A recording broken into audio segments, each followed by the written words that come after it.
께서 우리에게 주신 하나님의 말씀은 누가복음 6장 27에서 38절입니다. 누가복음 27장에서 6장 27에서 38절 제가 세번역 성서로 봉독해 드립니다. 그러나 내 말을 듣고 있는 너희에게 내가 말한다. 너희의 원수를 사랑하여라. 너희를 미워하는 사람들에게 잘해주고 너희를 저주하는 사람들을 축복하고 너희를 모욕하는 사람들을 위하여 기도하여라. 네 뺨을 치는 사람에게는 다른 쪽 뺨도 돌려대고 내 겉옷을 빼앗는 사람에게는 속옷도 거절하지 말아라. 너에게 달라는 사람에게는 주고 내 것을 가져가는 사람에게서 도로 찾으려고 하지 말아라. 너희는 남에게 대접을 받고자 하는 대로 남을 대접하여라. 너희가 너희를 사랑하는 사람들만 사랑하면 그것이 너희에게 무슨 장한 일이 되겠느냐. 죄인들도 자기네를 사랑하는 사람들을 사랑한다. 너희를 좋게 대하여 주는 사람들에게만 너희가 좋게 대하면 그것이 너희에게 무슨 장한 일이 되겠느냐. 죄인들도 그만한 일은 한다. 도로 받을 생각으로 남에게 구워주면 그것이 너희에게 무슨 장한 일이 되겠느냐. 죄인들도 고스란히 되받을 요량으로 죄인들에게 구워준다. 그러나 너희는 너희 원수를 사랑하고 좋게 대하여 주고 또 아무것도 바라지 말고 구워 주어라.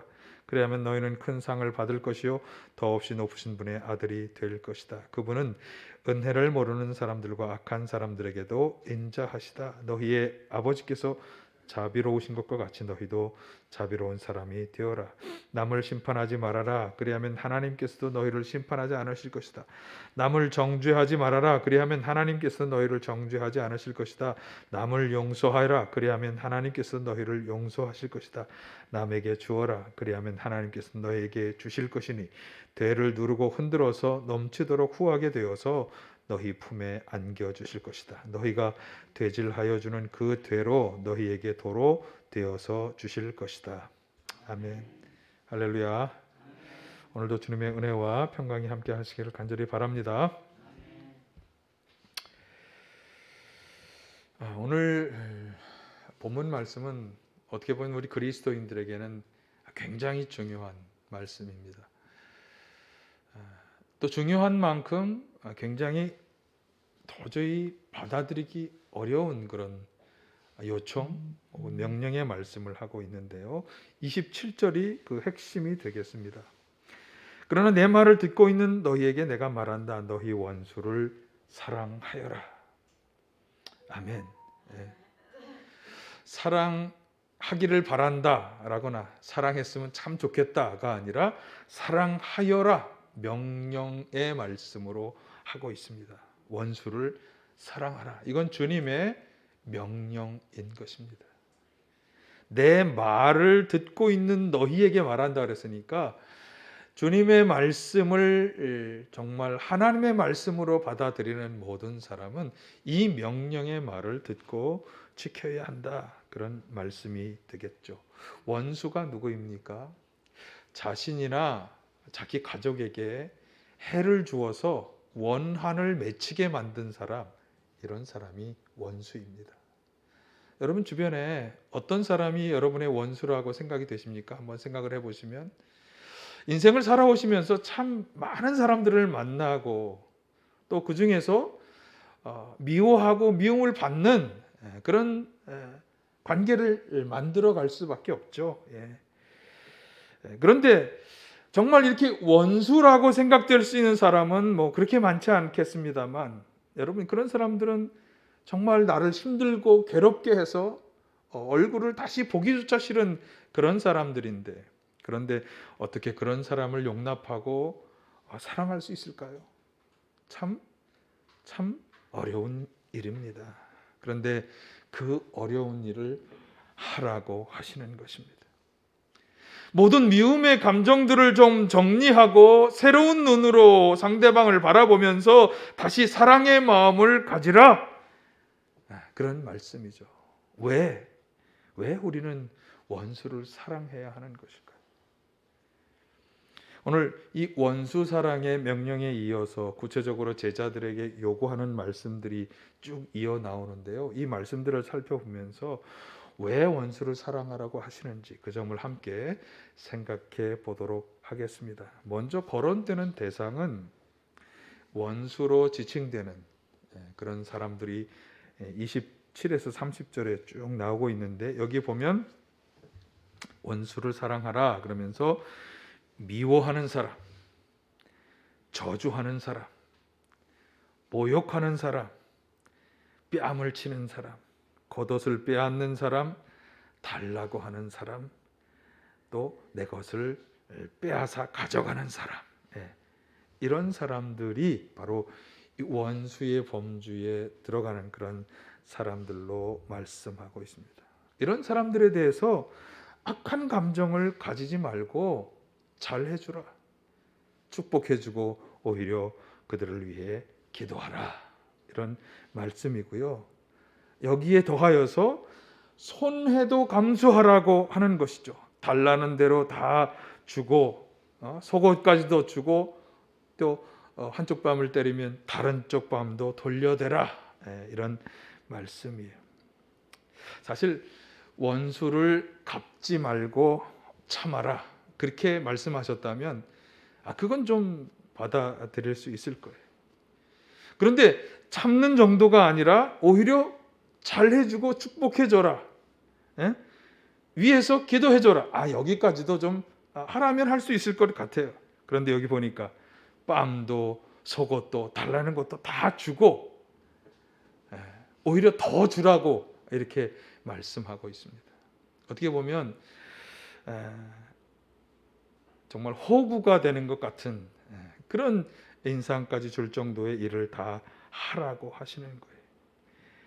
그러니까 원수와 맞서 싸우는 것을 하지 말라는 것 정도가 아니라 그냥 달라는 대로 다 주라, 우리 자신을 온전히 다 내주라, 그런 말과도 같습니다. 참 그래서 어렵습니다. 받아들이기가 참 힘든 일입니다. 사실 우리는 조금만 누가 나를 야단치는 것 같아도 싫잖아요. 그런데 그냥 말하는 것 정도가 아니라 해를 끼치는데도 사랑하라고 하는 거예요. 제자니까, 하나님의 백성이니까 평범한 사람은 할 수 없는 이 일을 해야 한다고 말씀하는 것입니다. 자, 그래서 말씀 32, 34절을 한번 같이 보실까요? 구체적으로 요구되는 건 이런 거라는 거죠. 시작. 너희가 너희를 사랑하는 사람들만 사랑하면 그것이 너희에게 무슨 장한 일이 되겠느냐. 죄인도 자기네를 사랑하는 사람들을 사랑한다. 너희를 좋게 대하여 주는 사람들에게만 너희가 좋게 대하면 그것이 너희에게 무슨 장한 일이 되겠느냐. 죄인들도 그만한 일은 한다. 도로 받을 생각으로 남에게 구워주면 그것이 너희에게 무슨 장한 일이 되겠느냐. 죄인들도 고스란히 되받을 요랑으로 죄인들에게 구워준다. 자, 사랑하는 사람만 사랑하는 것, 나에게 좋게 대하여 주는 사람만 좋게 대하는 것, 또 받을 생각으로 구워주는 것, 이런 것은 다른 사람도 다 하는 일이라는 거예요. 심지어 죄인까지도 다 그렇게 하는 일이라는 거죠. 그러면서 질문합니다. 제자라면, 하나님의 백성이 되었다면 그 정도 했다고 무슨 장한 일이나 한 것이냐, 그렇게 되묻는 것입니다. 사실 우리가 사람들과의 관계에서 흔히 행하는 일이 주고 받는 일이에요. 주면 또 받게 되고, 또 받으면 또 되돌려주는 것, 주고받음. 많은 사람들이 사실 이것조차 잘 행하지 못해요. 굉장히 이기적인 사람들은요, 받을 줄만 알고 줄 줄은 몰라요. 그래서 우리가 사실 사회생활을 하면서 성공적인 인간관계를 잘하려면 주고받는 걸 좀 잘해야 되죠. 받았으면 줄 줄도 알고, 그렇죠. 그런데 그래서 이걸 영어로는 give and take라고 그러잖아요. 자, 그런데 예수님은요, 그렇게 받을 것을 기대하고 주는 것, 혹은 주었다면 또 받을 것을 기대하는 것, 이런 행동은 죄인들도 다 하는 거다. 아주 평가절하하시고 있습니다. 죄인들도 다 하는 그런 일을 해서 뭐 그리 자랑할 만한 일이겠냐고 하는 것이죠. 그러면서 사실 세상 사람들도 그 정도 일은 다 하잖아요. 그래서 우리도 흔히 이 정도는 해야 한다고 하면서 그렇게 받으면 또 주려고 그렇게 노력하며 살고 있는 거죠. 그러나 예수님은 단호하게 말씀합니다. 단호하게 선언합니다. 그 정도로는 안 된다. 그 정도로 주고받는 것 정도로는 예수님의 제자요 하나님의 백성이라고 할 수 없다는 거예요. 나한테 잘해주는 사람만 잘해주는 것 정도는 안 된다는 거예요. 그러면 어떻게 해야 되느냐? 하나님의 백성이고 예수님의 제자라면 주고받으려고 할 것이 아니라 원수까지도 사랑하고 잘 대해줘야 한다. 그리고 아무것도 바라지 말고 꾸어줄 수 있어야 한다. 그러니까 나를 대적하여 악한 일을 행하는 사람에게 보복하지 말아야 할 것은 물론이고 어떤 보상도 말하지 말고 사랑하고 꾸어주라. 여러분, 이것은요, 제한이 없는, 조건이 없는 사랑을 말하는 것입니다. 무제한적, 무조건적 사랑을 행할 것을 요청하는 거죠. 그러면서 꼭 기억해야 할 한 가지를 말씀하고 있어요. 그러니까 우리는 다른 사람에 대해서 무제한, 무조건적인 사랑으로 해야 합니다. 그게 우리가 다른 사람에 대해서 취해야 할 행동이에요. 그러나 하나님과의 관계 속에서는 우리가 행한 그 일로 인해서 하나님이 아무런 상도 주시지 않을 것은 아니라는 것. 35절을 보실까요? 35절을 제가 전부 다 같이 한번 보겠습니다. 같이요. 그러나 너희는 너희 원수를 사랑하고 좋게 대하여 주고 또 아무것도 바라지 말고 꾸어 주어라. 그리하면 너희는 큰 상을 받을 것이요 더없이 높으신 분의 아들이 될 것이다. 그분은 은혜를 모르는 사람들과 악한 사람들에게도 인자하시다. 그렇게 우리가 이 세상을 살아가면서 원수에게까지 주는 그런 무제한적인, 또 아무런 보상도 기대하지 않는 무조건적인 그런 사랑을 행한다면 어떻게 될 것이냐? 하나님과 우리와의 관계에서는 큰 상을 받을 것이다. 비록 그 사람에게서는 뭔가 못 받을지 모르지만 누가 주신다? 하나님이 큰 상을 주신다. 게다가 여기 보니까 더욱 중요한 게 있죠. 예수님처럼 우리도 하나님의 아들, 딸로 인정받을 것이다. 잘 생각해야 돼요. 사실은 우리가 예수님을 믿고 영접할 때 하나님의 아들, 딸로 받아들여지잖아요. 그런데 그렇게 하나님의 아들, 딸이라고 어떤 규정을 통해 만들어 오셨다면 우리가 실질적으로 그 하나님의 아들, 딸의 노릇을 하려면 어떻게 해야 되느냐? 그 하나님이 악한 자들에게 자비한 것처럼 우리도 그렇게 악한 자들에게 자비를 베풀 수 있는, 원수를 사랑하는 것 같은 일을 해야 한다고. 그래야 진짜 하나님의 아들, 딸이라는 인정을 받게 된다는 거죠. 하나님이 주는 큰 상 중에 어떤 상보다 중요한 것이 이것 아니겠어요? 여러분, 내가 하나님의 딸이야, 내가 하나님의 아들이야, 그것만큼 참 놀라운 축복이 어디 있겠습니까?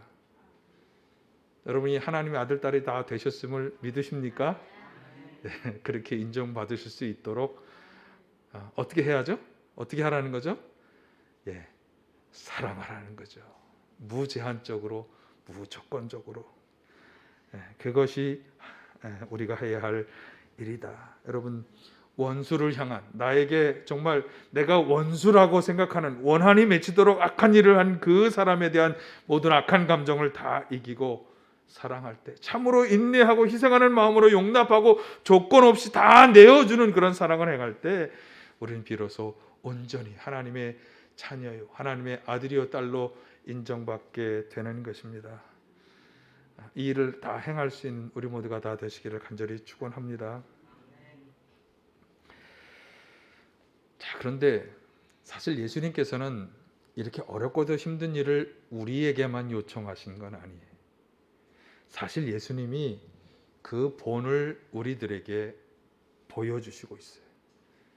이렇게 가르치시고 나서 그분이 거기에 대한 본을 언제 보여주셨냐 하면 마지막 때 보여주셨다. 누가복음 23장 34절의 기도는 예수님이 어떻게 행하시는 분이신지를 잘 말씀해 줍니다. 한번 같이 보실까요? 아버지, 저 사람들을 용서하여 주십시오. 저 사람들은 자기네가 무슨 일을 하는지 알지 못합니다. 이게 언제 하신 말씀인가 하면 예수님을 십자가에 매달아 죽이려고 로마의 군인들이 그분을 데려왔어요. 근데 그분들이 어떻게 데려왔습니까? 데려오는 도중에 조롱하고 침뱉고 가시면류관도 씌우고 채찍질하고 그런 사람들을 그렇게 온갖 모욕을 주고 고난을 주었던 로마 군인들을 향해서 이런 기도를 하나님께 드리시고 있는 거예요. 예수님은요, 자기를 죽이려 한 그들을 용서하신 거예요. 이런 예수님의 십자가 사랑을 이방 세계에 처음으로 전했던 바울 사도는 이렇게 말씀했어요. 로마서 12장 14절 같이 하실까요? 여러분을 박해하는 그 사람들을 축복하십시오. 축복을 하고 저주를 하지 마십시오. 20절 21절 내 원수가 줄이거든 먹을 것을 주고 그가 목말라거든 마실 것을 주어라. 그렇게 하는 것은 내가 그의 머리 위에다 숯불을 쌓는 셈이 될 것이다 하였습니다. 악에게 지지 말고 선으로 악을 이기십시오. 아멘. 원수를 저주하지 말고 축복할 뿐만 아니라 오히려 먹을 것, 마실 것을 필요로 하면 그것을 다 주라는 거죠. 그것이 선으로 악을 이기는 것이라고 분명히 말씀하고 있습니다. 성경에 보면 이 선으로 악을 이겼던 원수를 정말 사랑하는 아주 대표적인 이야기가 창세기 45장에 소개되고 있는데 누구냐 하면 야곱의 11번째 아들 요셉의 이야기입니다. 잘 알고 계시죠? 그래도 배경을 좀 설명을 드리면 요셉은 어렸을 때부터 참 꿈을 잘 꾸는 사람이었어요. 그 꿈이 이제 장래 그가 어떤 일을 행하게 될지를 보여주는 그런 예시의 꿈이었는데 어쨌든 사실 그 꿈으로 인해서 그는 형들의 미움을 사기도 했어요. 요셉의 10명의 형들은요, 요셉이 꾸는 그 꿈도 참 싫어했고 또 요셉이 아버지의 총애를 독차지하는 것에 대해서도 굉장히 싫어하고 미워했어요. 그래서 어느 날 들로 찾아온 동생 요셉을 지나가는 외국 상인들에게 팔아버리고 말았어요. 그리고 사실 팔기 전에 동생을 죽이자고까지 말하기도 했어요. 그런데 형제들 중에 유다라는 사람이 그것을 말려서 죽이지는 않고 팔아버리는 것으로 결국 끝나게 되었죠. 그들은 동생을 미워하는 것이 지나쳐서 동생을 해하는 지경까지 된 것이에요. 그리고 그 상인들에 의해서 요셉은 이집트로 이제 팔려가게 된 것이고 이집트에서 온갖 어려움을 다 겪게 되죠. 사실 그는 어디서나 하나님 앞에 성실하게 살았던 사람이에요. 보디발 장군의 집에서 그가 성실히 일을 수행하자 그 보디발 장군은 그에게 집안의 모든 대소사를 다 관장하게 하죠. 그러자 그 집안에 또 하나님의 축복이 내리기도 했어요.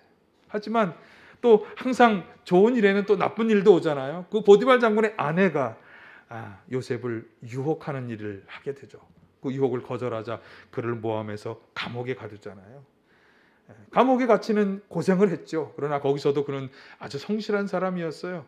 그래서 어느 날 왕에게 잘못을 저질러서 감옥에 들어온 두 신하의 꿈을 해몽해 주게 되죠. 그 일을 계기로 결국 바로 왕의 꾼 꿈도 해몽해 주게 되는데요. 이 꿈은 7년 풍년과 7년 흉년을 예언하는 그런 꿈이었어요. 결국 그는 지혜를 인정받고 이집트의 총리 대신이 되어서 그 7년 풍년과 흉년을 관장하는 그런 일을 하게 됩니다. 자, 그런데 7년 풍년 후에 7년 흉년은 이 이집트뿐만 아니라 그 근방의 온 사람들에게 다 닥친 고난이었어요. 그래서 사실은 요셉의 본가에까지도 그 흉년 기근이 왔어요. 1년, 2년은 참을 수 있었겠죠. 그러나 7년 동안 여러분 계속 기근이 들면 견딜 수가 없습니다. 결국 정말 요셉의 형들은 식량을 구하기 위해서 이집트까지 오게 된 거죠. 왜냐하면 요셉은 총리 대신이 돼서 7년 풍년 동안 음식을 잘 식량을 잘 쌓아두고 있었기 때문에 결국 애굽의 총리 대신이 된 요셉을 그 형들은 이집트에 와서 만나게 된 것입니다. 자, 한번 그림을 생각해 보세요. 요셉은 자신을 미워하고 죽이려고 하던 그 원수라고 말할 수밖에 없는 형들을 다시 만나게 되는 것이에요. 자신을 팔아서 외국에서 모든 고생을 다하게 만들었던 그 행악자들, 아무런 힘도 반항할 힘도 없었던 자신을 팔아넘겼던 그 사람들을 힘이 없는 과거의 어린 소년 요셉이 아니라 온 세상의 식량 부족을 좌지할 수 있는 그런 한 나라의 총리 대신으로 그들을 지금 만나고 있는 것입니다. 여러분이 이런 형편에서 원수를 만났다면 어떻게 하겠습니까? 흔히 행하는 이 주고받음의 원리대로 한다면 원수를 갚는 것이 당연한 것 아니겠어요? 예? 최소한 그들이 필요로 하는 식량을 통해서 안 갚음 정도는 해야 되는 거잖아요. 그게 속 시원한 인과적 필연 아니겠습니까?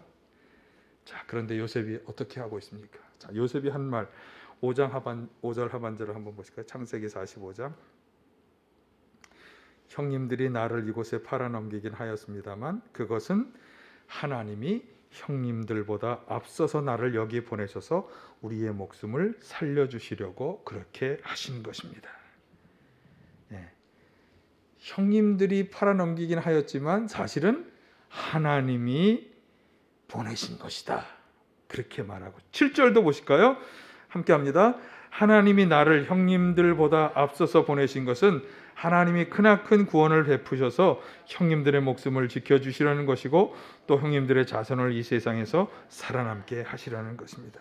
예. 하나님이 이렇게 보내셨다고 말하면서 그것은 하나님이 큰 구원을 베푸시고 목숨을 살려주려고 그렇게 하신 것이다. 요셉은 형들이 자기에게 행한 그 악한 일들에 대해서 악한 일이 아니고 그것이 하나님이 하신 일이다 이렇게 말하고 있습니다. 기근으로 고생하게 될 그들의 목숨과 그들의 후손을 다 구원하려고 그렇게 하신 것이다. 그러면서 요셉은 어떻게 하고 있습니까? 14절 15절을 보면 형들과 입 맞추고 부둥켜 안고 함께 울고 있습니다. 이 울음은 아마도 모든 미움과 증오를 다 털어내는 울음, 다시 관계를 회복하는 그런 울음과 포옹이 되었겠죠. 요셉은 원수된 형제들을 용서했습니다. 자신을 미워하고 죽이려고 했던 형들을 미움으로 대하지 않고 사랑으로 끌어안은 것이죠. 악 대신에 선으로 그것을 갚았다 이렇게 말할 수 있을 것이고요. 그러므로 선으로 승리한 귀한 표본이 되었습니다. 자, 요셉이 이렇게 할 수 있었던 원동력은 무엇일까요? 어떻게 그는 그렇게 원수를 미워하고 증오하는 것 대신에 사랑할 수 있고 선으로 그것을 갚을 수 있었을까요? 자, 여기서 우리가 보아야 할 중요한 점이 있습니다. 요셉의 고백을 보아야 합니다. 이 모든 일이 다 하나님께서 하시는 일이었다고 그는 고백하고 있습니다. 자신에게 닥쳐왔던 모든 일의 배후에 사실은 하나님이 계셨고 마침내 그분이 이렇게 자신과 형제들을 살리고 구원하는 선한 결과를 가져오셨다 고백하고 있어요. 모든 일이 하나님의 섭리 가운데 있었다는 귀한 고백입니다. 요셉은요, 지금 먼저 하나님을 생각하고 있습니다. 사실 요셉은 살면서 계속 하나님 중심으로 살아온 사람이에요. 애굽에서 팔려와서 보디발 장군의 집에서 일할 때도 앞에서 말씀드렸습니다만, 그는 항상 하나님 앞에 절대 죄를 짓지 않겠다고 그렇게 다짐하고 살았던 사람. 감옥에 갇혀 고생하던 순간에도 총리가 되어서 원수를 갚을 수 있는 위치에 있는 지금도 그는 항상 하나님을 바라보고 하나님 중심으로 생각하고 있는 거예요. 그래서 하나님의 섭리였다라고 고백하는 것입니다. 하지만 어땠습니까? 과정은 미움도 받았고 죽음의 위기도 헤쳐야 했고 온갖 고생과 어려움을 다 겪어야 했죠. 예수님도 십자가에서 죽으셔야만 했어요. 모든 미움과 고난과 생명을 다 내주는 일을 당한 것, 얼마나 괴로웠겠어요? 얼마나 힘들었겠어요? 죽을 것 같았을 거 아니겠어요? 그러나 한결같이 그들은 하나님을 먼저 생각하고 있었다. 이것을 여러분 기억하시기를 바랍니다. 예수님은 십자가에 달려 죽으시면서도 하나님께 저들을 용서해 달라고 기도했고요. 요셉은 이 모든 일이 하나님이 하신 일이라고 형제들에게 그들을 끌어안으며 말하고 있습니다.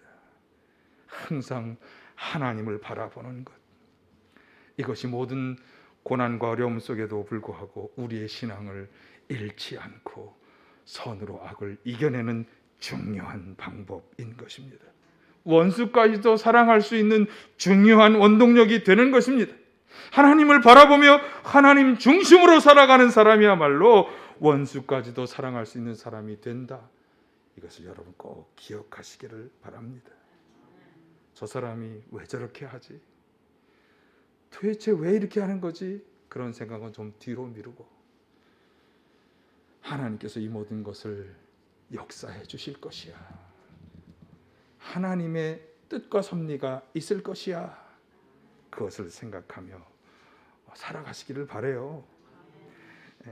하나님의 생각에 맞추어 나의 삶을 살아가는 것, 그것이 되어진다면 원수가 아니라 원수 할아버지가 온다고 해도 우리가 이겨낼 수 있을 줄로 믿습니다. 시편 37편 3절 이하에서 시편 기자는 이렇게 말씀합니다. 한번 같이 보실까요? 주님만 의지하고 선을 행하여라. 이 땅에서 사는 동안 성실히 살아라. 기쁨은 오직 주님에게서 찾아라. 주님께서 내 마음의 소원을 들어주신다. 내 갈 길을 주님께 맡기고 주님만 의지하여라. 주님께서 이루어 주실 것이다. 너의 의를 빛과 같이 너의 공의를 한낮의 햇살처럼 빛나게 하실 것이다. 잠잠히 주님을 바라고 주님만을 애타게 찾아라. 가는 길이 언제나 평탄하다고 자랑하는 자들과 악한 계획도 언제나 이룰 수 있다는 자들 때문에 마음 상해하지 말아라. 노여움을 버려라. 격분을 가라앉혀라. 불평하지 말아라. 이런 것들은 오히려 악으로 기울어질 뿐이다. 아멘. 그럼 집에 가서 이 시편 37편의 말씀을 다시 한번 잘 묵상해 보시기 바라고 표시를 해가셔서 한번 꼭 다시 읽어주세요. 여러분, 악한 자들이 계획한 것을 이루며 잘 사는 것으로 인해서 마음 상해하지 마라.